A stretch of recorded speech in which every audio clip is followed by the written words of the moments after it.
कुछ लोग ऐसे हैं जो भजन सुमिरन करते हैं, उन्हें शब्द धुन सुनाई देती है, शब्द का प्रकाश भी दिखाई देता है। कुछ लोग ऐसे भी हैं जिन्हें शब्द धुन और शब्द के प्रकाश के साथ अंदर गुरु का सूक्ष्म रूप भी दिखाई देता है। कुछ ऐसे भी लोग हैं जिन्हें चलते फिरते शब्द धुन और शब्द का प्रकाश दिखाई देता है। थोड़ा विचार करना, मैंने क्या कहा? चलते फिरते लोगों को शब्द धुन और शब्द का प्रकाश अनुभव में आता है। ये बहुत बड़ी बात हो गई। बैठकर सुमरन करना, ध्यान करना और फिर भजन करना, और उस पर किसी को शब्द धुन सुनाई देती है, ये अच्छी बात है। लेकिन चलते फिरते यदि किसी को शब्द धुन सुनाई देने लगे, शब्द का प्रकाश दिखाई देने लगे, इसका मतलब तो ये हुआ कि भाई वो अब पूर्ण रूप से खुद स्वयं गुरु का ही रूप बन चुका है। अब हजारों लाखों लोग ऐसे हैं जो ये प्रश्न करते हैं कि हमें शब्द धुन सुनाई क्यों नहीं देती, हमें शब्द का प्रकाश दिखाई क्यों नहीं देता। फिर आप अपना प्रश्न उस व्यक्ति से करो जो शब्द का प्रकाश देख रहा हो, शब्द धुन सुन रहा हो। वो आपको बताएगा कि उसे सुनाई देती है और तुम्हें क्यों नहीं सुनाई देती। ऐसा तो है नहीं कि भाई नाम तुम्हें कुछ अलग दिया गया है और उसे कुछ और दिया गया है। तरीका भी वही है, साधन भी वही है, गुरु भी वही है और नाम भी वही है। अब इसे मैं आपको उदाहरण से समझाता हूं। कोई व्यक्ति रात के 3 बजे उठ जाता है, यानी तीसरे पहर। अब 3 बजे उठकर 3:15, 3:30 तक अपने आप को फ्रेश करके हाथ मुंह धो के तरोताजा होकर भजन पर बैठ जाता है और वो 1 से 1.5 घंटे का रोज भजन करता है। अब ये अभ्यास वो बरसों से कर रहा है। अब वो रोज 1.5 घंटे का भजन करता है। 3:30 बजे शुरू किया तो उसने 5 बजे तक भजन किया। इस बैठक पर वो बरसों से बैठ रहा है। उससे पूछा, क्या आप सुमिरन नहीं करते? तो वो कहता है, सुमिरन करता हूं, चलते फिरते कर लेता हूं या शाम को बैठकर कर लेता हूं। अब मैं आपसे पूछता हूं, आप शब्द धुन या शब्द के प्रकाश को क्यों नहीं सुन पाते और क्यों नहीं देख पाते हो? क्योंकि भाई जो वो व्यक्ति कीमत चुका रहा है, आप वो कीमत चुकाने को तैयार नहीं है। एक फलसफा है सीधा सीधा, इसमें घुमा फिरा के बात करनी सही नहीं है। आप हर चीज प्राप्त कर सकते हैं यदि आप उसकी कीमत चुकाने को तैयार हो तो। एक व्यक्ति रात को 3 बजे उठता है। सर्दी में तो बहुत मुश्किल होता है उठना 3 बजे रात को। वो सर्दी में उठता है, गर्मी में उठता है, बरसात हो रही है तब उठता है। जब दुनिया, हम और तुम सुख की गहरी नींद में होते हैं ना, तब वो उठकर बैठ जाता है। ऐसा नहीं है कि उसका मन उसे नहीं रोकता होगा, बिल्कुल रोकता होगा। लेकिन जिसके पक्के इरादे हैं कि भाई मैं कीमत चुकाऊंगा और मैं इस चीज को प्राप्त करके रहूंगा। और कीमत क्या है? भजन सुमिरन को पाने की कीमत क्या है? बैठक ही तो है। समय देना पड़ता है भजन सुमिरन के लिए। समय, वहां पैसों की जरूरत नहीं है, दिमाग की जरूरत नहीं है। रोज रात को 3 बजे उठना बहुत मुश्किल है, और वो भी रेगुलर। और उस अवस्था में जब आप बैठो, आपको चाहे कुछ दिखाई दे चाहे ना दे, बैठो। आप सुमिरन करने बैठो, 1.5 से 2 घंटे का सुमिरन करो। चाहे आपको कुछ दिखाई दे चाहे ना दे, चाहे आपका मन नाम के साथ जुड़े चाहे ना जुड़े, पर आपका काम है नाम को जपना। इसी तरह नाम का सुमिरन करते वक्त ध्यान करो, गुरु का ध्यान करो या किसी इष्ट का ध्यान करो।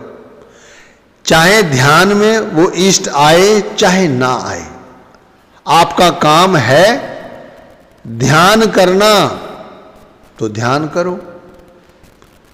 आपका काम है आधा से 1 घंटा भजन करना। आपके भजन के दरमियान कुछ आपको सुनाई दे चाहे ना दे, आपका काम है भजन पर बैठना। जो व्यक्ति ये कीमत चुकाने को तैयार है, उसे शब्द धुन सुनाई देती है, उसे शब्द का प्रकाश दिखाई देता है। अब जिन्हें शब्द धुन और शब्द का प्रकाश दिखाई दे गया, तो ऐसा नहीं है कि वो आगे चलकर भजन करना छोड़ देते हैं।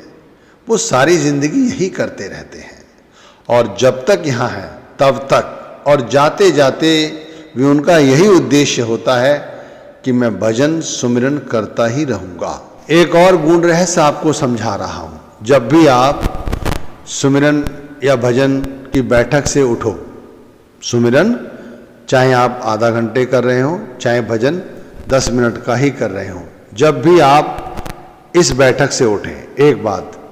दूसरी बात, जब आप सत्संग सुनने जाते हैं तब भी, जब सत्संग घर से आप बाहर निकलें तब भी, 2 बात हो गई।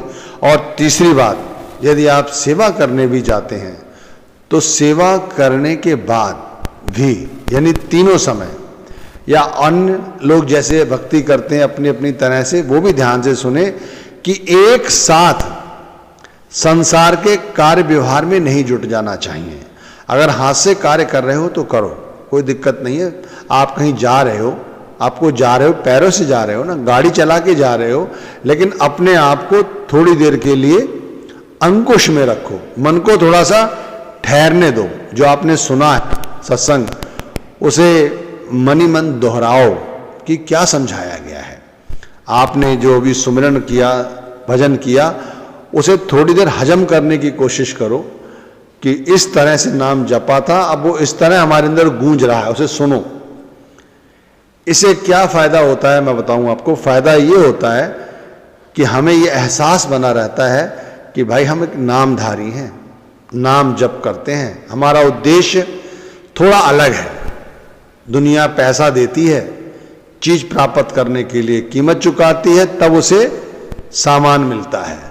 वो सामान सांसारिक है, वो मिल जाता है आराम से। लेकिन यहां पैसा चाहे आप कितना ही चढ़ा दो, आपको क्या शब्द धुन सुनाई दे जाएगी? अगर दे जाती तो यहां तो अरबों खरबों ऐसे बैठे हुए हैं रईस लोग, जो कितना पैसा चुका देते, गुरु को दे देते कि मुझे शब्द धुन सुनवा दो, शब्द का प्रकाश दिखवा दो। गुरु भी ये काम नहीं कर सकता, ध्यान रखिए। यहां तो कीमत खुद ही चुकानी पड़ती है। तो अपनी बात किसी के साथ आधा घंटा 1 घंटा साझा ना करें, लोगों के साथ घुले मिले ना। सत्संग सुनने के बाद, भजन सुमिरन से उठने के बाद, आप भजन सुमिरन की बैठक से उठते हो, हाथ मुंह धोकर चाय आ जाती है, चाय पीते हो या चाय खुद बनाते हो, बकबक करने लग जाते हो। आज ये करना है, कल वो हुआ था, दुकान पे ये आया था, कल ये उसका फोन आया था, ऐसी बातें करते हो। 15-20 मिनट चुप रहो, बिल्कुल शांत रहो। इस तरह से आपकी भजन बंदगी और बढ़ेगी, आप में ठहराव आएगा। अब बहुत सारे ऐसे लोग हैं जिन्हें शब्द धुन सुनाई नहीं दे रही है, शब्द का प्रकाश दिखाई नहीं दे रहा है। तो आप लोग ये सुनना चाहते हैं, देखना चाहते हैं, तो भाई आप भी इसकी कीमत चुकाओ। कीमत चुकाओगे तो आप भी सुन सकोगे, आप भी शब्द के प्रकाश को देख सकोगे। कीमत है समय। आपको 24 घंटे में कम से कम 2 से 2.5 घंटे निकालने ही होंगे। चाहे मैं बात कैसे ही कहूं, असल तो भजन बंदगी की बैठक ही है। अब यदि हमारा लक्ष्य थोड़ा ऊंचा हो तो हम काम करने में हमें जरा मजा आता है। अब जैसे पैसा कमाना हमारी जरूरत होती है घर परिवार को पालने के लिए, है ना, भोग विलास की चीजें इकट्ठा करने के लिए थोड़ा सा पैसे की जरूरत होती है, तो हम क्या करते हैं, मेहनत करते हैं। कारोबार थोड़ा कम यदि मुनाफा दे रहा होता है तो उस कारोबार को बदलने की कोशिश करते हैं, दूसरा कारोबार। ऐसे नौकरी बदलते रहते हैं, और जब अच्छा पैसा मिलता है तो ठहर जाते हैं, फिर काम करते हैं। इसी तरह रात को 3 बजे उठने का अभ्यास बनाओ, दृढ़ संकल्प लो। कीमत है 1.5 से 2 घंटे सुमिरन करना है। अगर 3 बजे नहीं उठ सकते हो, 4 बजे उठ जाओ, 5 बजे उठ जाओ। यदि वृद्ध हो, बीमार हो, तो भाई आप बैठे बैठे या लेटे लेटे भी कर सकते हो। जरूरी थोड़ी है कि आपको अपना स्थान बदलने की जरूरत है। लेकिन जो युवा हैं, यंग हैं, तंदुरुस्त हैं, उनको चाहिए कि पलंग छोड़ दें, अपनी चारपाई छोड़कर नीचे बैठें और 2 से 2.5 घंटे का अभ्यास बनाने के लिए शुरुआत सुमिरन से की जाती है। गुरु के नाम को जपो, बड़े प्रेम प्यार के साथ जपो। आपका मन नहीं लगेगा, लेकिन आपको जपना है। आपको आलस्य आता है, आप हाथ मुंह धो लीजिए। फिर भी यदि आलस्य आता है तो रात्रि में भोजन कम कर दीजिए। हो सके तो 6 बजे से पहले ही शाम को भोजन कर लें, उसके बाद भोजन त्याग दें। दूध ले सकते हैं, बिस्किट वगैरह खा लें, हल्का फुल्का लें, जिससे सुबह आप उठ सकें, तरोताजा रह सकें। यह अभ्यास आप लगातार करें, महीने 2 महीने में ही थक ना जाएं, क्योंकि महीने 2 महीने में इतनी जल्दी काम नहीं बनने वाला। बहुत से लोग क्या करते हैं, उनका पेट बड़ा होता है। जब पेट बड़ा होता है तो जाते हैं पार्क में या जिम में जाते हैं, कहते हैं भाई मुझे पेट कम करना है, तो उन्हें वो तरह तरह की आजकल प्रोटीन आते हैं, वो दे देते हैं कि उससे आपका कम हो जाएगा, फैट कटर है ये वो, लेकिन कम नहीं होता। और उन्हें समझना चाहिए, तुमने 10 साल हो गए, 20 साल से इसे बढ़ा रखा है, इतनी जल्दी कम हो जाएगा? धीरे धीरे कम होगा। इसी तरह भाई गुरु ने जो आपको समझाया है, ये शब्द है, इस शब्द के साथ जुड़ो। तो इतने दिनों से हम दुनियादारी में उलझे हुए हैं, एक साथ तो हमारा ध्यान शब्द के साथ नहीं जुड़ेगा, धीरे धीरे जुड़ेगा। और हम लोग क्या करते हैं, महीने 2 महीने तक तो हमारे अंदर उफान रहता है, बस जोश रहता है, फिर जोश ठंडा हो जाता है। सत्संग सुनने जाया करो, इससे जोश ना बरकरार रहता है। और जितना हो सके गुरु के स्वरूप को याद किया करो, फोटो के नहीं, जो गुरु का असल रूप है, जैसे हंसते बोलते हैं ना वो, या शब्द में से गुरु के रूप को, स्वरूप को ध्यान में लाया करो। जो शब्द जपते हो उस शब्द को सुनने की भी कोशिश किया करो। हम लोग जो बोलते हैं इतना सारा, आप चुप रहकर थोड़ा सुनो कि आपने 5 मिनट पहले किससे क्या बात की थी, खुद सुनो, तो आप पाओगे बेमतलब की बातें की आपने, और आप सुनने लगोगे, ये आप चीज नहीं सीख लोगे। अब यही चीज है भजन के दरमियान क्या होता है, जब सुमिरन और ध्यान में एकाग्रता आ जाती है, तब धुन प्रकट होती है, तब प्रकाश प्रकट होता है। नहीं समझे? फिर समझा रहा हूं। हम जो सुमिरन करते हैं, नाम जपते हैं और फिर ध्यान करते हैं, अगर हमारा सुमिरन और ध्यान में पूर्णता आ जाए, यानी हमारा ध्यान नीचे ना गिरे, तो इस जगह से धुन अपने आप प्रकट हो जाएगी, अपने आप। इसमें लंबी चौड़ी कोई थ्योरी नहीं है, आपको इधर उधर भटकने की जरूरत नहीं है।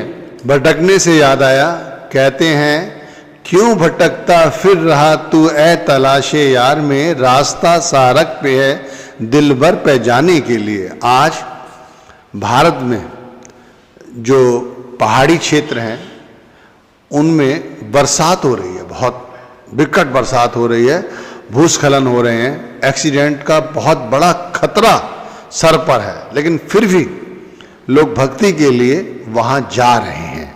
पर कितना अच्छा हो जाए जो आप घर में किसी एकांत स्थान को चुने और सुबह 2 से 2.5 घंटे तक उसी महापुरुष, उसी देवी देवता का ध्यान करें, नाम जपें, भक्ति करें। भाई कीमत चुकानी पड़ेगी तुम्हें। आप समझ रहे हैं कि वहां जाकर आपने दर्शन कर लिए तो वो देवता या वो देवी या वो महापुरुष आपसे प्रसन्न हो गया, आपको आशीर्वाद दे देगा। भाई दे देगा, अगर मान्यता है तो आपकी अच्छी बात है, दे देगा तो दे देगा।